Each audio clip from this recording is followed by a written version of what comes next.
മകളെ, പാണ്ഡവർക്ക് ന്യായമായി അവകാശപ്പെട്ട പകുതി രാജ്യം തിരിച്ചു നൽകണമെന്ന് ആവശ്യപ്പെട്ടപ്പോൾ ദുര്യോധനൻ സ്വീകരിച്ച നിഷേധത്തെ തുടർന്ന് ഒന്നിലേറെ ചർച്ചകൾ നടക്കുകയും ഉപാധികളോടെ കാര്യങ്ങൾ രമ്യമായി പരിഹരിക്കുകയും വേണമെന്ന സന്ദേശവുമായി ദൂതന്മാർ പലതവണ ഇരുഭാഗത്തും എത്തുകയും ചർച്ചകൾ നടത്തുകയും ചെയ്യുന്നു.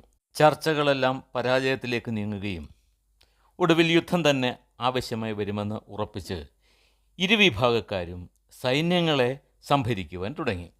സ്വന്തം പിതാവടക്കം പരിണിതപ്രജ്ഞരായ ധാരാളം പേർ ഉപദേശിച്ചിട്ടും ദുര്യോധനൻ വഴങ്ങിയില്ല. അനാവശ്യമായ ഒരു ദുരഭിമാനം അയാളെ കീഴടക്കിയിരുന്നു. സ്വന്തം സഹോദരനായ ദുശാസനനും മാതുലനായ ശകുനിയും സന്തത സഹചാരിയും സുഹൃത്തുമായ കർണനും നൽകുന്ന ഉപദേശങ്ങൾ മാത്രമാണ് ദുര്യോധനനെ വഴിതെറ്റിക്കുന്നതെന്ന് പിതാവ് തന്നെ പറയുകയും അതിനാൽ മകനെ ഉപേക്ഷിക്കുന്നുവെന്ന് ധൃതരാഷ്ട്രർ സഭയിൽ പ്രഖ്യാപിക്കുകയും ചെയ്തു. ധൃതരാഷ്ട്രർ, ദ്രോണർ, ഭീഷ്മർ തുടങ്ങിയവർ നൽകിയ സന്ദേശവുമായി പാണ്ഡവരെ കണ്ട് സംസാരിച്ച ശേഷം സഞ്ജയൻ മടങ്ങിയെത്തി ധൃതരാഷ്ട്രരെ വിവരങ്ങളെല്ലാം ധരിപ്പിക്കുന്നു. പാണ്ഡവ സഹോദരന്മാരുടെ ഒത്തൊരുമയും അവർക്കുള്ള ശ്രീകൃഷ്ണൻ്റെ സഹായവും മറ്റു രാജാക്കന്മാർ അവർക്ക് നൽകുന്ന പിൻബലവും എല്ലാം കണ്ട് യുദ്ധം അനിവാര്യമായിരിക്കുന്നുവെന്ന് സഞ്ജയൻ വിശ്വസിച്ചു. ആ വിവരം രാജാവിനെ ധരിപ്പിച്ചു. ഇതെല്ലാം കേട്ടിട്ട് കർണൻ ദുര്യോധനോട് പറഞ്ഞു, രാജാവേ, അങ്ങ് ഭയപ്പെടാതിരിക്കൂ. പരശുരാമൻ ദേവൻ അനുഗ്രഹിച്ച് അരുളിത്തന്ന ബ്രഹ്മാസ്ത്രം എൻ്റെ കയ്യിലുണ്ട്. അതുകൊണ്ട് ഞാൻ അർജുനനെ നിസ്സാരമായി വധിക്കും. ഭീഷ്മപിതാമഹനും ദ്രോണാചാര്യരും അങ്ങയുടെ ഒപ്പം നിൽക്കട്ടെ. ഞാൻ ഒറ്റയ്ക്ക് പോയി പാണ്ഡവരെ ഒന്നാകെ കൊന്നൊടുക്കിക്കൊള്ളാം. കർണൻ്റെ വാക്കുകൾ ഭീഷ്മരെ കോപാകുലനാക്കി. ഹേ കർണ, എന്തിനിത്തരം വിടുവായത്തരങ്ങൾ പറയുന്നു? നിന്നെപ്പോലുള്ള വില്ലാളികൾ മരിച്ച ശേഷം മാത്രമേ കൗരവർക്ക് എന്തെങ്കിലും സംഭവിക്കുകയുള്ളൂ. ശ്രീകൃഷ്ണനോടൊപ്പം ചേർന്ന് ഖാണ്ഡവപനം ദഹിപ്പിക്കുമ്പോൾ അർജുനൻ പ്രദർശിപ്പിച്ച വൈഭവം കണ്ടില്ലെങ്കിലും കേട്ടെങ്കിലും നീ അറിയേണ്ടതായിരുന്നു. ബാണാസുരനെയും നരകാസുരനെയും വധിച്ചവനാണ് ശ്രീകൃഷ്ണൻ. അദ്ദേഹത്തെ പോലെയുള്ളവരുടെ സഹായം പാണ്ഡവർക്കുണ്ടായിരിക്കുമ്പോൾ നിന്നെപ്പോലെയുള്ളവരുടെ നില വളരെ പരിതാപകരമായിരിക്കും. അപ്പോൾ കർണൻ പറഞ്ഞു, പിതാമഹ, അങ്ങ് ശ്രീകൃഷ്ണനെക്കുറിച്ച് പറഞ്ഞതെല്ലാം ശരി തന്നെ. പക്ഷേ അങ്ങ് എന്നെക്കുറിച്ച് പരിഹസിച്ചുകൊണ്ട് പറഞ്ഞ വാക്കുകൾക്കുള്ള മറുപടി ഒന്ന് ശ്രദ്ധയോടെ കേൾക്കൂ. ഇനി പോർക്കളത്തിലോ ഈ രാജ്യത്തോ അങ്ങ് എന്നെ കാണുകയില്ല. അങ്ങയുടെ മരണം സംഭവിച്ചതിന് ശേഷം മാത്രമേ ഈ ഭൂമിയിലുള്ള രാജാക്കന്മാർ എൻ്റെ പരാക്രമം കാണുകയുള്ളൂ. അതിനായി ഞാനിതാ എൻ്റെ ബാണങ്ങളും വില്ലും താഴെ വയ്ക്കുന്നു. ഇത്രയും പറഞ്ഞിട്ട് തൻ്റെ ആയുധങ്ങൾ താഴെ വെച്ചുകൊണ്ട് കർണൻ സ്വന്തം ഗ്രഹത്തിലേക്ക് പോയി. ഇത് കണ്ടപ്പോൾ ഒരു ചെറുപുഞ്ചിരിയോടെ ഭീഷ്മർ ദുര്യോധനോട് പറഞ്ഞു, രാജാവേ, കർണൻ സത്യസന്ധനാണ്. തൻ്റെ ശക്തി കൊണ്ട് ആയിരക്കണക്കായ രാജാക്കന്മാരെ വധിക്കുമെന്ന് നിത്യേന ശപഥം ചെയ്യുന്ന അയാൾക്ക് ഇനി എങ്ങനെ ആ ശപഥങ്ങൾ നിറവേറ്റുവാൻ കഴിയും? പരശുരാമനോട് താൻ ബ്രാഹ്മണനാണെന്ന് പറഞ്ഞ അസ്ത്രവിദ്യകൾ പഠിക്കുവാൻ തുടങ്ങിയപ്പോൾ തന്നെ ഇയാളുടെ തപസ്സും ധർമ്മവുമെല്ലാം നശിച്ചതാണ്. അപ്പോൾ ദുര്യോധനൻ പറഞ്ഞു, പിതാമഹ, അസ്ത്രവൈഭവം, സൈന്യശേഖരം, ആയുധപ്രയോഗ നൈപുണ്യം ഇതെല്ലാം ഞങ്ങൾക്ക് പാണ്ഡവരെക്കാൾ കൂടുതലുണ്ട്. ഞങ്ങൾ ഇരുകൂട്ടരും മനുഷ്യരാണ്. പിന്നെ എങ്ങനെയാണ് ഞങ്ങൾ പരാജയപ്പെടുമെന്ന് അങ്ങ് ധരിച്ചിട്ടുള്ളത്? അങ്ങയുടെയോ ദ്രോണകൃപാദികളുടെയോ ശക്തിയൊന്നും കണ്ടിട്ടല്ല ഞാൻ യുദ്ധത്തിന് പുറപ്പെട്ടത്. ഞാനും കർണനും ദുശാസനനും ചേർന്ന് പാണ്ഡവരെ മുഴുവൻ നശിപ്പിക്കുമെന്ന കാര്യത്തിൽ എനിക്ക് യാതൊരു സംശയവുമില്ല. അപ്പോൾ വിതുരർ സംസാരിച്ചു. ക്ഷമാശീലമാണ് മോക്ഷകാരണമെന്ന് പൂർവികർ പറയാറുണ്ട്. ദമം, ദാനം, തപസ് ഇതെല്ലാം ആചരിക്കുന്നതിന് ക്ഷേമവും മോക്ഷവും നേടാൻ കഴിയുമെന്ന് എല്ലാവർക്കും അറിയാം. സദാചാരിയും പ്രസന്ന ചിത്തനും ആത്മാവിനെ അറിയുന്നവനുമായ പണ്ഡിതൻ ഈ ലോകത്തിൽ ബഹുമതികൾ നേടുകയും മരണാനന്തര ലോകത്ത് സദ്ഗതി പ്രാപിക്കുകയും ചെയ്യുന്നു. മകനെ ദുര്യോധന, പൂർവികർ പറഞ്ഞ് ഒരു കഥ കേട്ടിട്ടുണ്ട്. ഒരിക്കലൊരു വേടൻ പക്ഷികളെ വേട്ടയാടാൻ വേണ്ടി വനത്തിൽ ഒരു വല വിരിച്ച് കാത്തിരുന്നു. ഒന്നിച്ച് പാർത്തിരുന്ന 2 പക്ഷികൾ ആ വലയിൽ അകപ്പെട്ടു. ഭയപ്പെട്ട ആ പക്ഷികൾ വേടൻ വരുന്നത് കണ്ട് വലയും ഉയർത്തിക്കൊണ്ട് പറക്കാൻ തുടങ്ങി. ഇതിൽ ദുഃഖം തോന്നിയ ആ വേടൻ ആ പക്ഷികളെ പിന്തുടർന്ന് ഓടാൻ തുടങ്ങി. കുറച്ചു ദൂരം ചെന്നപ്പോൾ ഒരു മഹർഷി ആ വേടനെ കണ്ട് അത്ഭുതത്തോടെ ചോദിച്ചു, വലയും ഉയർത്തി പറക്കുന്ന പക്ഷികൾക്ക് പിന്നാലെ ഓടാൻ നിങ്ങൾക്ക് വല്ല ബുദ്ധിഭ്രമവും ഉണ്ടോ?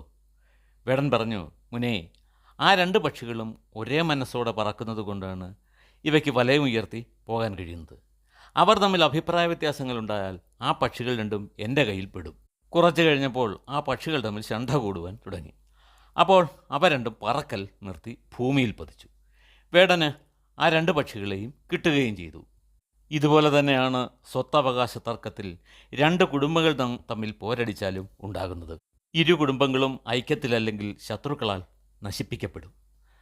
സുഖദുഃഖങ്ങളിൽ പങ്കുചേരുക, പരസ്പരം ക്ഷേമാന്വേഷണങ്ങൾ നടത്തുക, ഒരുമിച്ച് ഭക്ഷണം കഴിക്കുക തുടങ്ങിയവയൊക്കെ സൗഹാർദ്ദത്തിൻ്റെ ഫലമായി ഉണ്ടാകുന്നതാണ്.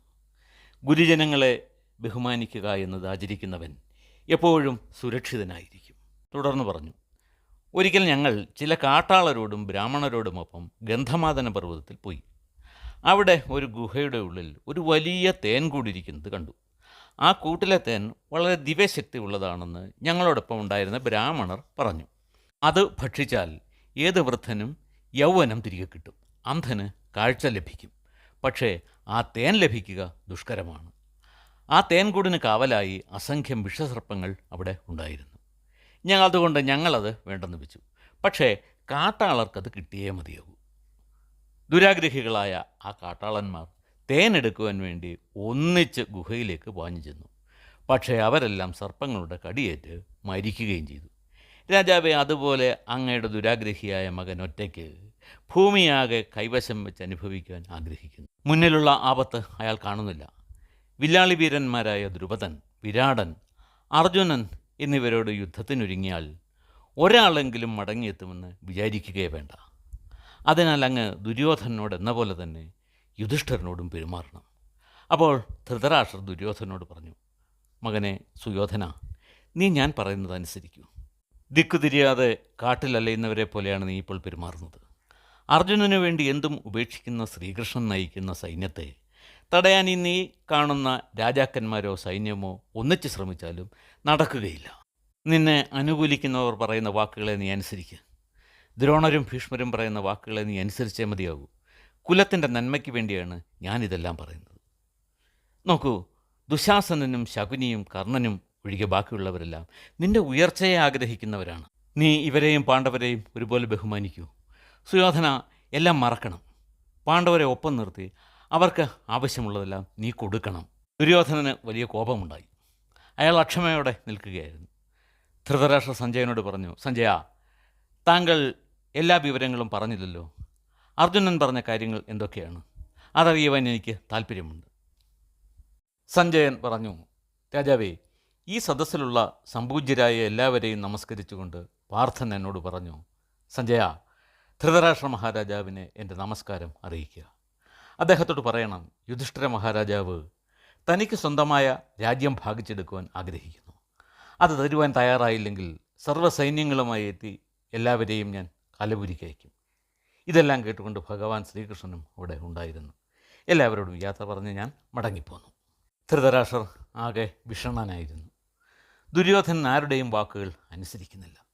പ്രായം കൊണ്ടും ജ്ഞാനം കൊണ്ടും പ്രധാനികളായവർ പറഞ്ഞതൊന്നും അയാളുടെ കാതുകളിൽ പതിക്കുന്നില്ല.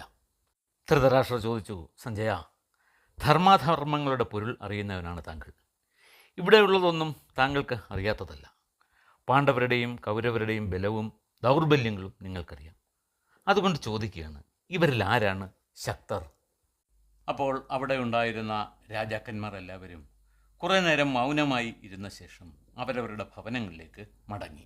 സഞ്ജയൻ ധൃതരാഷ്ട്രോട് പറഞ്ഞു, മഹാരാജാവേ, അങ്ങ് ചോദിച്ച ചോദ്യത്തിന് അങ്ങയുടെ മാത്രം ഉത്തരം പറഞ്ഞാൽ അങ്ങയ്ക്കത് ഇഷ്ടമാകില്ല. അതിനാൽ മഹാറാണിയുടെയും വേദവ്യാസിൻ്റെയും സാന്നിധ്യത്തിൽ ഞാനത് വെളിപ്പെടുത്താം. ധൃതരാഷ്ട്രർ സമ്മതിച്ചു. അതിന് പ്രകാരം വിതുരർ പോയി ഗാന്ധാരിയെയും വേദവ്യാസിനെയും സഭയിലേക്ക് കൂട്ടിക്കൊണ്ടുവന്നു. വ്യാസൻ പറഞ്ഞു, സഞ്ജയ, രാജാവ് ആഗ്രഹിക്കുന്നത് ശ്രീകൃഷ്ണനെക്കുറിച്ചും അർജുനനെക്കുറിച്ചുമുള്ള കാര്യങ്ങളാണല്ലോ. താങ്കൾക്കറിയാവുന്ന എല്ലാ കാര്യങ്ങളും പറയൂ. സഞ്ജയൻ പറഞ്ഞു, ഭഗവാൻ ശ്രീകൃഷ്ണൻ്റെ വൈഭവങ്ങളെക്കുറിച്ചോ പാർത്ഥൻ്റെ യുദ്ധസാമർഥ്യത്തെക്കുറിച്ചോ നിങ്ങളോട് ഞാൻ വിവരിക്കേണ്ടതില്ല. എങ്കിലും ചിലതൊക്കെ ഞാൻ ഓർമ്മിപ്പിക്കാം. ശ്രീകൃഷ്ണനും അർജുനനും അതുല്യരായ യുദ്ധവീരന്മാരാണ്. ഭഗവാന് സ്വന്തം ഇഷ്ടപ്രകാരം പ്രവർത്തിപ്പിക്കാൻ കഴിയുന്ന ശ്രീചക്രം കൈവശമുണ്ട്. എത്രയെത്ര പേരെ അദ്ദേഹം അതുകൊണ്ട് വധിച്ചിരിക്കുന്നു. മഹാരാജാവ് ശിശുപാലൻ തന്നെ ഏറ്റവും വലിയ ഉദാഹരണമല്ലേ? കംസൻ, ശംബരൻ, നരകൻ, ഇങ്ങനെ എത്രയെത്ര പേർ അദ്ദേഹത്തിൻ്റെ ശ്രീചക്രത്തിനിരയായി. ഈ പ്രപഞ്ചമാകെ ഒന്നിച്ചു ചേർന്നാലും ഭഗവാന്റെ ശക്തിയുടെ ഒരു അംശം പോലും ആകുകയില്ല. സത്യം, ധർമ്മം എന്നിവ ഉള്ളിടത്തെ ഭഗവാനുണ്ടാകൂ. അവിടെയൊക്കെ വിജയങ്ങൾ മാത്രമേ സംഭവിക്കൂ. എൻ്റെ മനസ്സിൽ തോന്നിയത് ഞാൻ പറയാം. ഭഗവാൻ സ്വന്തം മായ കൊണ്ട് എല്ലാവരെയും മോഹിപ്പിച്ച് പാണ്ഡവരിലൂടെ അധർമ്മികളായ കൗരവരെ ഉന്മൂലനം ചെയ്യാൻ ശ്രമിക്കുകയാണെന്നാണ് എനിക്ക് തോന്നുന്നത്. കാലചക്രത്തിൻ്റെയും ലോകചക്രത്തിൻ്റെയും യുഗചക്രത്തിൻ്റെയും നിരന്തരമായ ചംക്രമണം നിയന്ത്രിക്കുന്നത് എല്ലാവരുടെയും ഉള്ളിൽ അടങ്ങുന്ന ആ ജനാർദ്ദൻ്റെ ശക്തി മാത്രമാണ്. ആ മഹാശക്തിയെ ആശ്രയിക്കുന്നവൻ മോഹങ്ങളിൽ നിന്നും മുക്തരാകുന്നു. ധൃതരാഷ്ട്രർ ചോദിച്ചു, സഞ്ജയ, ശ്രീകൃഷ്ണൻ സർവ്വചരാചരങ്ങളിലും കുടികൊള്ളുന്ന ശക്തിയാണെന്ന് എങ്ങനെ തിരിച്ചറിയാം? അത് എനിക്ക് മാത്രം തിരിച്ചറിയാൻ കഴിയാത്തത് എന്തുകൊണ്ടാണ്? സഞ്ജയൻ പറഞ്ഞു, മഹാരാജാവേ, ഞാൻ ഒരിക്കലും കാപട്യം ആചരിക്കുന്നില്ല. വ്യർത്ഥമായ ധർമ്മത്തിനു വേണ്ടി സമയം പാഴാക്കുകയുമില്ല. അതിനാൽ സത്യവാക്ക് മാത്രമേ എന്നിൽ നിന്നും പുറത്തു വരൂ. അതിനാൽ ശാസ്ത്രതത്വങ്ങളനുസരിച്ച് എനിക്ക് ശ്രീകൃഷ്ണനെ തിരിച്ചറിയാം. ഒരു നിമിഷം ധൃതരാഷ്ട്രർ മൗനമായിരുന്നു.